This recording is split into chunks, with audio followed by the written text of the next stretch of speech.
Hey readers, welcome back to Bookmark This, where lit happens. My name is Jess, and the lit that is happening today is a reading update for my Thanksgiving week. So I hope that you guys each have a wonderful holiday. I hope you have all the food that you need on your table and all of the best people. I hope people don't talk about politics, or if they do talk about politics, their politics aligns with your politics. With all of that out of the way, I'm so thankful that you guys click on my video, and for any likes or reviews or comments that you leave me, it really helps my channel out. So thank you so much for helping me grow. With that being said, the two books that I have read this week has been The Ghostwriter, and believe it or not, I've read this with my older kids. So if you read this book and you're like, oh my gosh, she read this with her kids, my older girls are very mature. There are some hard topics in this book, and we had a fun time, also a hard time, getting through sections of this book, but it really opened up lots of conversation that I think is needed, especially for young girls, to discuss things like safety and risk and, having people around you that, sort of help guide you in the right direction and help keep you sort of in check and on your toes. But with that being said, this book was so twisty and turny. It was a lot of fun. There were parts of the book that I felt kind of dragged along, and I was just itching to find the mystery and get to the point. Um, but by the time we got to the end, I really understood why that was so needed.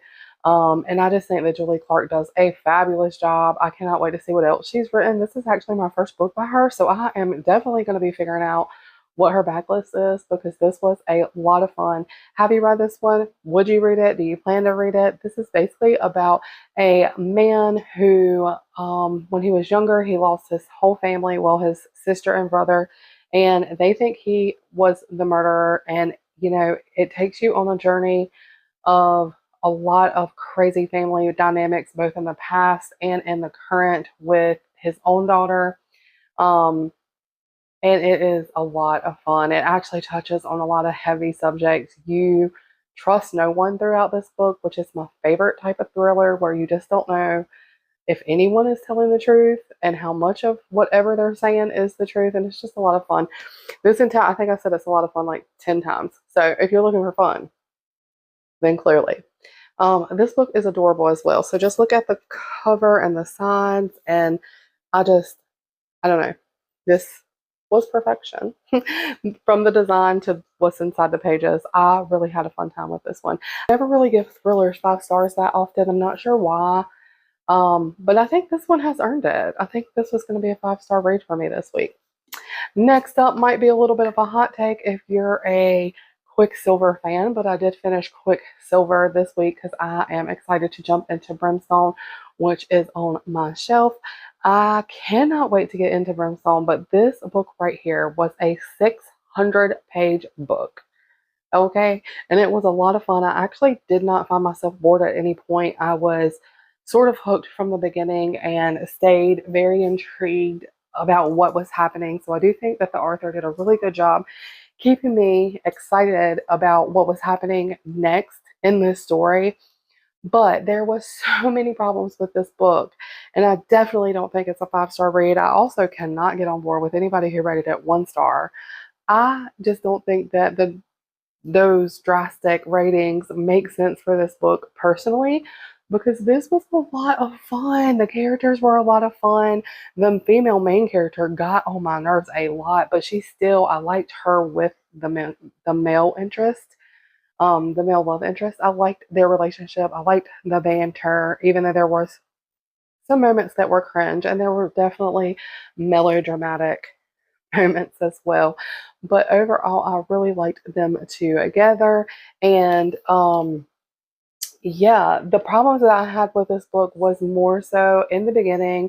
There was just a lot of talk about the world that two of the characters live in, and they both know about the world because they live there, and they're kind of describing it for us, but it doesn't feel believable. Like, it's not a conversation that would be had between two people who already live in the world. So that was a little annoying. And then there was some inconsistencies. She would literally say something and then contradict herself in the very next page sometimes, but also in the next chapter.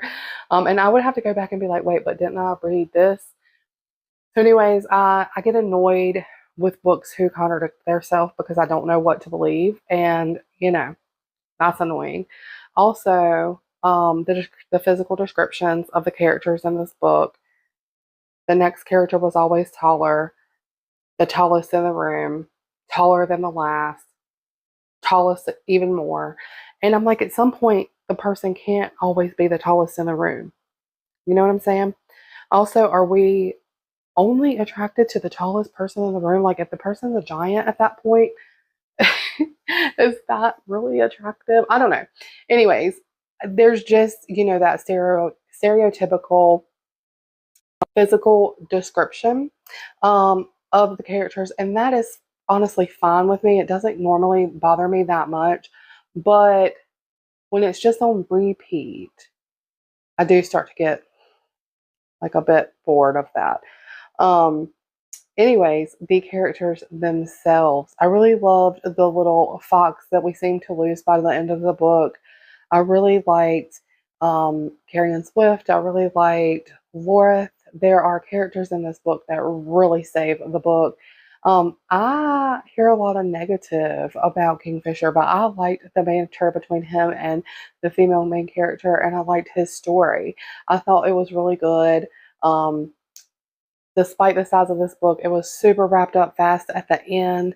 But there were a lot of twists and turns that I really liked. So I do think you should read this one. I still think it's worth the read. I can't wait to figure out what the heck is going on in the next book, Brimstone. But I also will say, I was a little annoyed by how all of a sudden nobody's human anymore. Everybody has to have special powers and special abilities by the end of the book. And I thought the mix of human and the interactions between human and fae were what made it fun, trying to figure each other out and each other's way of life out, and mixing those two things was fun. And I didn't really love that we all have to have special powers now, but I'm still intrigued to see where it goes, and I cannot wait. I swallowed this book up, and I am excited for the next one. So I will see you in the next review. Thank you guys so much for watching. If you are new here, please subscribe, please like, please comment. And I hope that you will hit the notification bell so that you never miss when that happens. And I will see you in the next video.